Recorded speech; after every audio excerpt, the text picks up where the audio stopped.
Welcome. So, in this session, we'll start with a very important discussion, and that is for CUET PG Geography. What are the must things that you must do before your examination? So, this paper has 75 questions, and we would be discussing the most important, most expected questions based on the past paper analysis. So, in 1.5 hours, you have to attempt 75 questions plus 4 minus 1 is the marking scheme. Usually, if we divide what kind of questions are asked, physical geography accounts for nearly 25 questions, human geography has a good weightage of around 30 questions, and geographical tools and techniques, which includes cartography, projections, remote sensing, GIS, around 20 questions. Now, based on this, we would be understanding the real weightage of each of the topic. If we look onto this graph, we'll see the highest number of questions are asked from geomorphology, geography of India, and climatology. That means the sections on physical geography becomes very important, specifically from geomorphology and climatology.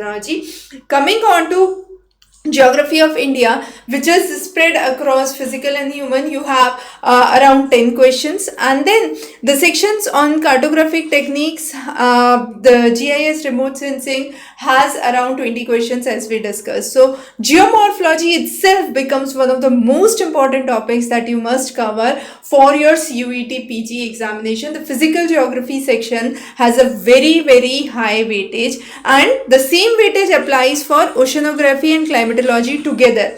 So only geomorphology and oceanography and climatology together combine with the equal weightage, right? And we have seen an increase in the number of assertion reason types of questions. So don't be afraid of what kind of question really pops up in the examination. It could be any form. It could be a statement based, it could be assertion reason, it could be multiple statements getting correct, and then you have to answer statement 1, 2, 3 are correct, or so on and so forth. But the main thing is, if you have a conceptual clarity, you would not find any of these topics difficult. Now let's do section by section analysis.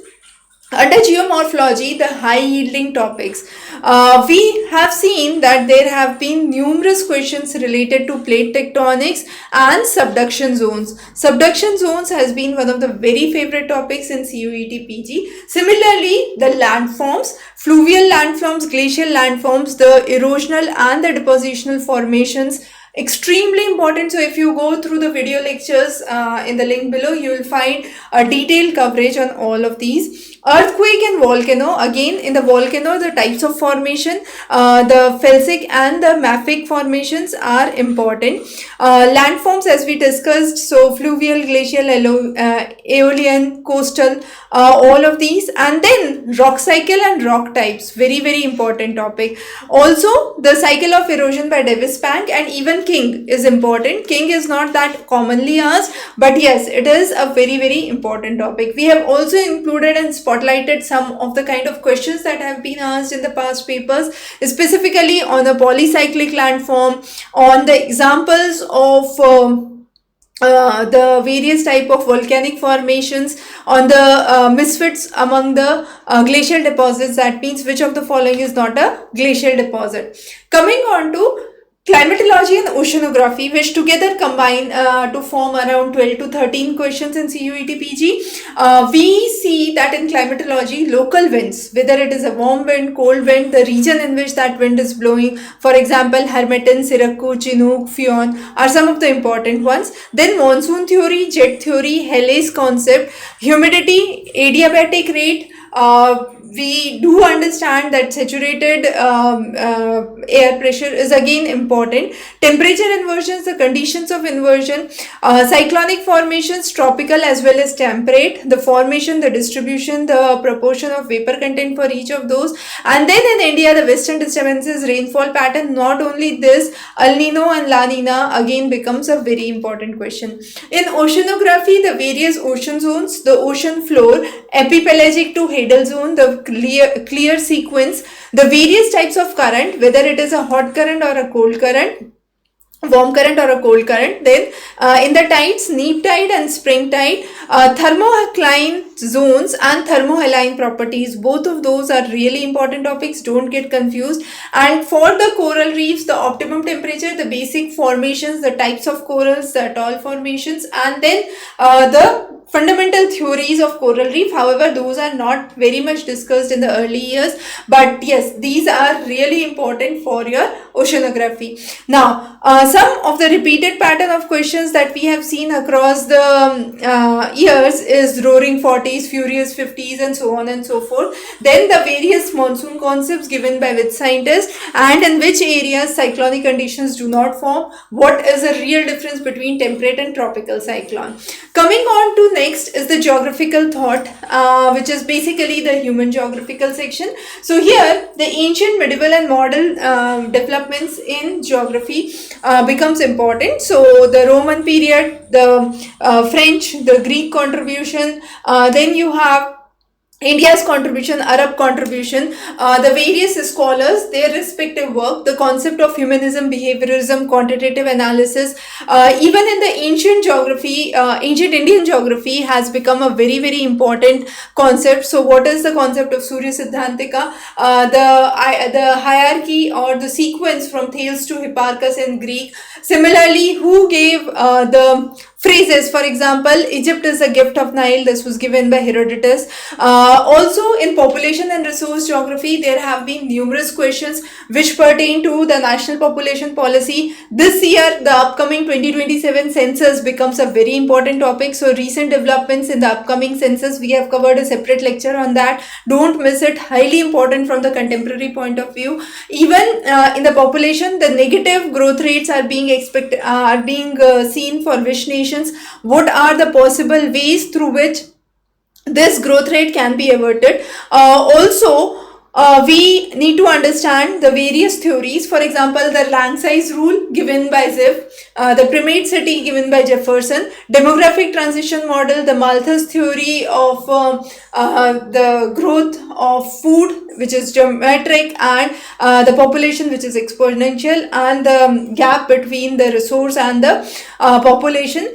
Then the Dumont theory, which talks about the social capillarity, which is again a very, very important concept. The central place theory by Christaller, the Weber's modification, the Losch theory.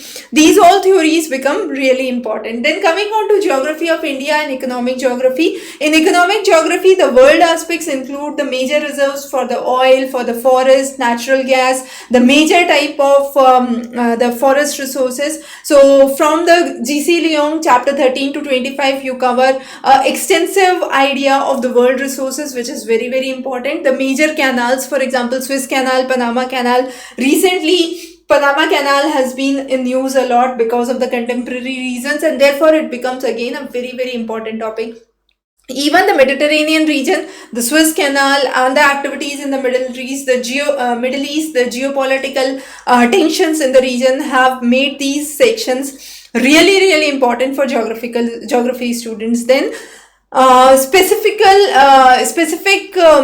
aspects that we need to understand for certain regions. For example, what is viticulture? Why are Mediterranean climatic areas specific for certain vegetative crops? For example, olives, figs, citrus fruits. Then in India, the major areas of mining, coal, natural gas. In the sections on transport, the idea of golden quadrilateral, the longest corridors, the new renaming for the national highways. Then the basic analysis of census data 2011. So here we have the gender gap, the literacy rate, the major housing census and the statistics for the same. So those are some of the essence from the census 2011, and then census 2027, as we said, becomes again an important topic. In India, the physical aspect deal with the major rivers, the name of the rivers, which area they fall in, what are the major tributaries, which cities are located on which rivers primarily. So those are some road-based questions. In agriculture in India, the crops, their areas, the major temperature and rainfall patterns in each of these areas. Coming on to geographical techniques. In cartography projections, the major projections that are focused are conical projection, bone projection, and Mercator projection. Then the concept of isoneph, which talks about cloudiness, the choropleth, which choropleth, chromopleth. So all of these are the shading techniques. Under surveying, plane table surveying, prismatic surveying, and the concept of fiducial marks and principal points in aerial photography becomes important. Then in GIS and remote sensing, the idea of spectral signatures, that is radiation and wavelength analysis, GPS, GIS, raster and vector images, buffer overlay, network analysis, resolution, radiometric resolution, spectral or temporal resolution are important topics. Statistics, one of the favorite topics for examination point of view. So the basic ideas of central tendency, mean mode median, kurtosis, skewness, then the normal distribution curve, the rule of one standard deviation, 68%, 99% as plus minus 3 standard deviation. Again, the kurtosis, as we said, is important topic. The basics of correlation regression, again very important. Now if we look onto the pattern of the questions that are asked, we have seen nearly 20% questions are assertion reason, match list accounts for 15%, 18% which are statement based questions, 12% which are the sequence based questions, and direct MCQs only 35%. So over the years we have seen the percentage of the direct MCQs have reduced significantly. You need to have a strong foundational concept to understand and score good, and if you get a good score for your CUET PG, you can definitely target for top universities in India. Now some of the most expected questions that we believe for 2026 are important for you from each of the topics include plate tectonics, continental drift theory, the cycle of erosion by Davis and Pang, the major earthquake zones of India and their classification, monsoon, a very favorite topic, local winds, the major list of local winds. This is something that you have to rote memorize, but it is a direct question based on match the following types, right? Cold current, the warm current and the cold current, very important topic. The name of the current, the direction of the flow, soil formations, this we did not discuss previously, but yes, it's a really important topic. Specifically, what is elevation and elevation, so very important.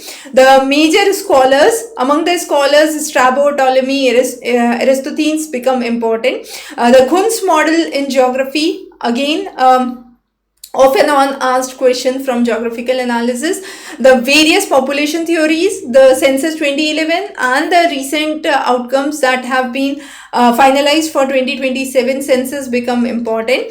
Then the resource classification by Zimmerman, transport, waterways, canals, the national waterways, NW1, NW2 and so on. Then remote sensing, the basic concepts on spectral signature. Projections, as we said, we already discussed the major types of projections, and GIS capabilities which focus on overlay network analysis. Now these are the questions which have a very high probability of being asked, among which the sections on physical geography, these are very standardized topics, specifically the landforms, the erosional, depositional, which are commonly asked. So what we recommend for the given duration of your exam is, in the first 2 weeks practice on physical geography, next 2 weeks follow it by human geography, and then the techniques. Also cover India geography simultaneously because it has a lot to be rote memorized. We would definitely recommend that we do have more than 2500 questions which are available on exam PYQ for practice solutions that you must cover. The other important references do include NCERT and standard textbooks that you must follow. So prepare well, practice well. Wish you all the best. If you have any questions or queries, feel free to comment on the video below or follow the number for messaging. Thank you. Have a great day.